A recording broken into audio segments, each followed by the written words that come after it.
the historical foundation of fair housing. Every law has a story. Every law has a story. Some laws are created after a single event. Others are written after years of debate, social change, and hard lessons learned. Few areas of real estate better illustrate this than fair housing. Before we can understand today's fair housing laws, we first need to understand why they became necessary. Fair housing did not begin with the passage of a single law. Instead, it evolved over centuries as our nation worked toward the principle that every person deserves equal treatment under the law. As real estate professionals, we do not study history simply to memorize dates.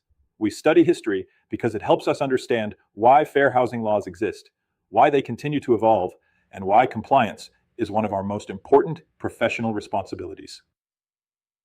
Throughout this course, you'll discover that many fair housing laws were enacted in response to discrimination that had existed for generations.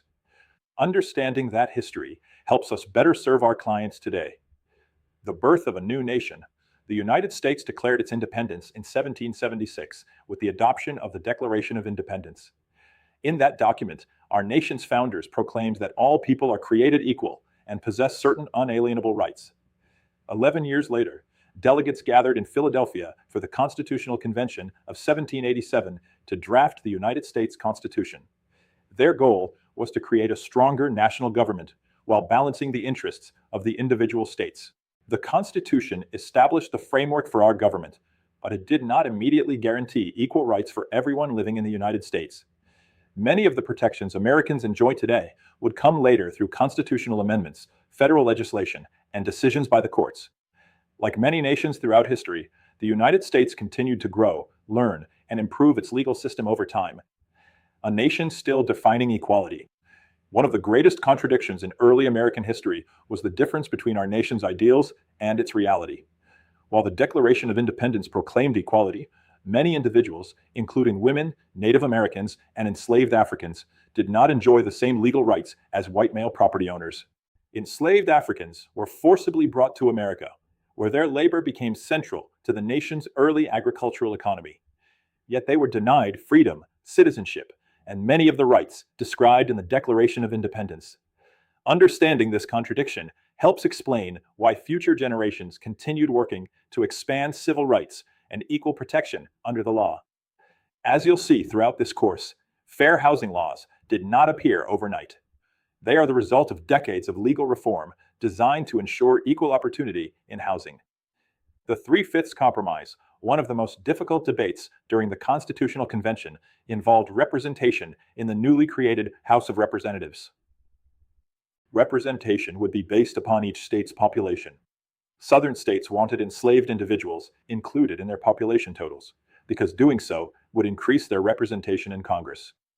Northern states generally opposed counting enslaved individuals because they could not vote and were denied many basic rights.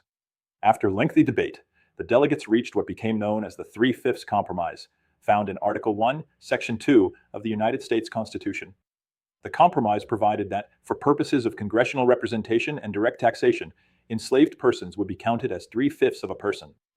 Although this agreement helped secure support for the Constitution, it also reflected one of the greatest moral contradictions in American history. Millions of people remained denied equal rights, while simultaneously affecting the political power of the states in which they lived.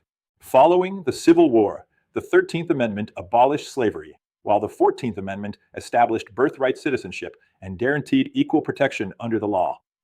Together, these constitutional changes transformed the legal foundation of civil rights in the United States. The long road to civil rights history teaches us that equal rights were not achieved overnight. Over the next century, America experienced the Civil War, Reconstruction, constitutional amendments expanding civil rights, and eventually the civil rights movement of the 1950s and 1960s. These events paved the way for many of today's civil rights protections, including the Fair Housing Act of 1968.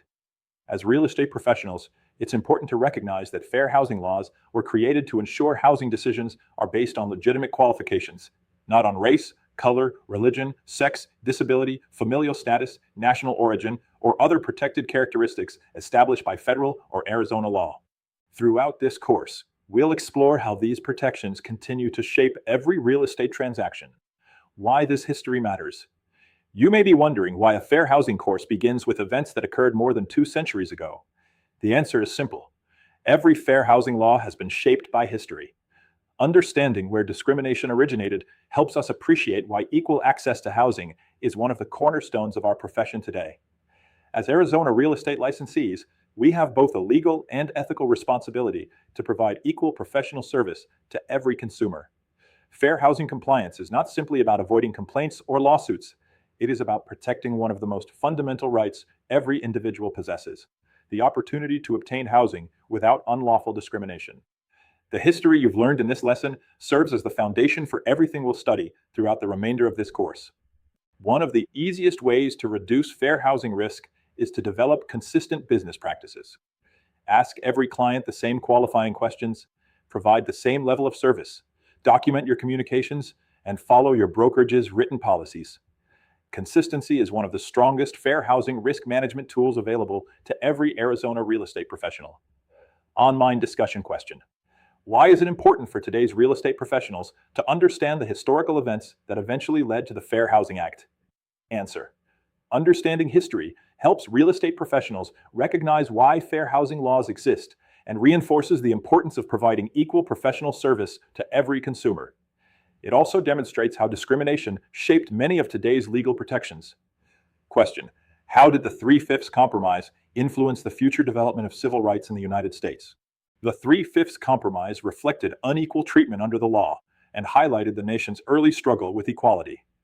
Over time, constitutional amendments and civil rights legislation sought to eliminate these inequalities, eventually leading to stronger protections such as the Fair Housing Act.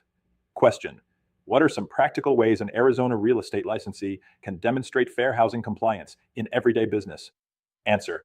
Licensees should apply consistent business practices, provide every client with the same level of professional service, avoid making assumptions about consumers, document communications, and follow both fair housing laws and brokerage policies.